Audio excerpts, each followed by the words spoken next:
Mapagpalang gabi po sa bawat isa sa atin at welcome sa ating quiet time.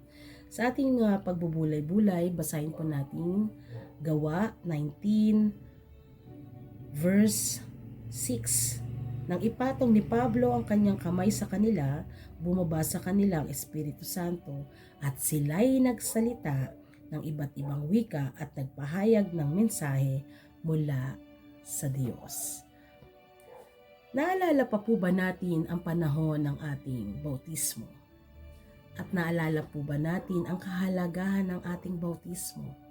Ang bautismo ay isa sa mahalagang sakramento na ating binibigyang diin at binibigyang pansin, na kung saan ito ay hindi lamang bahagi ng ating buhay o karanasan, kundi ito ay bahagi ng ating pagsasapamuhay bilang mga tagasunod ni Kristo. Bagamat ang bautismo ay hindi daan upang tayo ay maligtas, kundi ito ay sakramento na nagpapakilala na tayo ay handang magpasakop sa ating Panginoon. Dito ay si Pablo ay nagpahayag. Si Pablo po ay pumunta sa lugar na kung saan inunan niyang puntahan ang bayan na kung saan o ang community na marami ng mga mananampalataya, subalit hindi pa totally nararanasan ang banal na espiritu.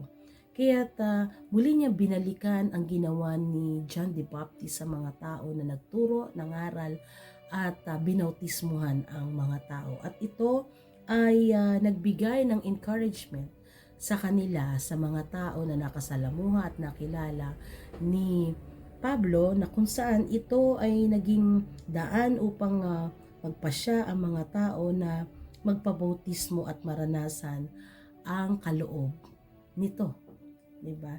So, minsan sa buhay natin, namamangha tayo sa mga nagagawa natin. Namamangha tayo paano natin nagawa ito, bakit natin naisagawa, bakit tayo nakapaglingkod, bakit tayo nakapangaral. Ang dami nating mga amazing things na nagtataka tayo paano natin nagawa.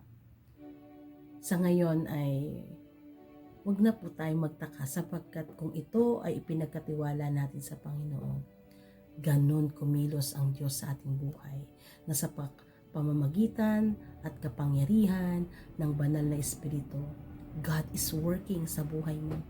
God is using you in amazing things, in mysterious ways, na kung saan nahayag ang kapangyarihan ng ating Panginoon.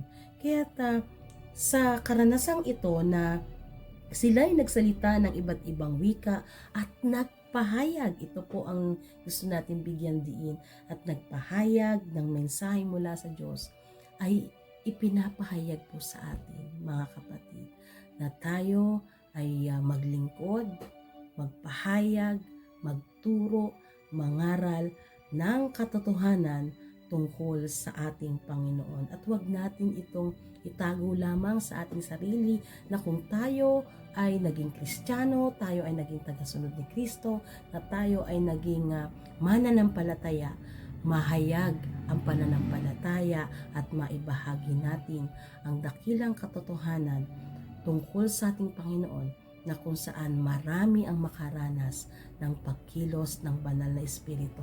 Marami ang makaranas ng kapangyarihan ng banal na Espiritu. Ang Diyos ay gumagawa sa ating buhay, kaya't ang nais ng Diyos ay makagawa din ng bagong buhay sa lahat sa pamagitan ng ating pagsunod. Kaya't mga kapatid, lagi nating ipagkatiwala ang lahat ng ating naisin, mga plano, higit ang ating paglilingkod sa Panginoon, sapagkat Siya ang magbibigay sa atin ng kapangyarihan upang pagpalain ang ibang tao. Siya ang magbibigay sa atin ng kapangyarihan upang makaranas ng bagong buhay ang ating bayan, ang ating pamilya, ang ating nasasakupan, at maging ang mga taong hindi natin kilala. Kaya sa ganitong diwa, mga kapatid, tayo ay pinag-iisa sa damdamin sa kapangyarihan ng banal na Espiritu upang maging matibay ang kanyang iglesia, upang maging matibay ang kanyang bayan, upang maging matibay ang ating pananampalataya. Kaya ano ang hamon sa atin? Magpasya tayo.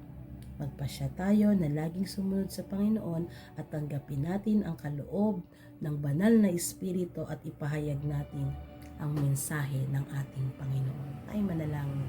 O Diyos na dakila sa lahat, kinikilala po namin ang kapangyarihan ng iyong banal na Espiritu sa aming buhay. Pagpalain mo kami sapagkat kami ay mahina kung wala ka sa amin. Kami ay walang kakayahan kung wala ang iyong pangunguna sa amin. Kahit sa oras na ito, O Diyos, inilalapit ko po sa inyo ang inyong mga anak, ang mga nakikinig, ang mga nakasubaybay na maranasan nila ang kapangyarihan ng banal na Espiritu sa oras na ito. Sa lahat ng may karamdaman, in Jesus' name, pagalingin niyo po sila. Sa mga may pagdadalamhati, kabigatan, kalungkutan, aliwin niyo po sila, O Diyos, sa pamamagitan ng iyong banal na Espiritu. At maranasan ang kapanatagan at kapayapaan na nagmumula sa inyo. Maghari ka sa bawat isa, Panginoon. Maghari ka sa bawat pamilya. Maghari ka sa iglesia. Maghari ka sa aming bayan. Gamitin mo ang aming buhay sa kaganapan ng iyong kalooban, sa kaganapan ng inyong nais, ng inyong plano. At mahayag, Panginoon, buksan ang aming puso at isipan sa iyong dakilang plano para sa amin. Kaya't, O Diyos, sa oras na ito, aangkinin namin ang iyong pamamatnubay, ang inyong pangunguna at ang kapayapaang dulot mo sa amin na nagbibigay pag-asa upang kami magpatuloy sa aming buhay at paglilingkod bilang iyong mga tagasunod. Ito po ang aming panalangin sa tanging pangalan lamang ni Jesus. Amen. Mga kapatid, ang dakilang kapangyarihan ng ating Panginoon ay sumaating lahat. God bless everyone.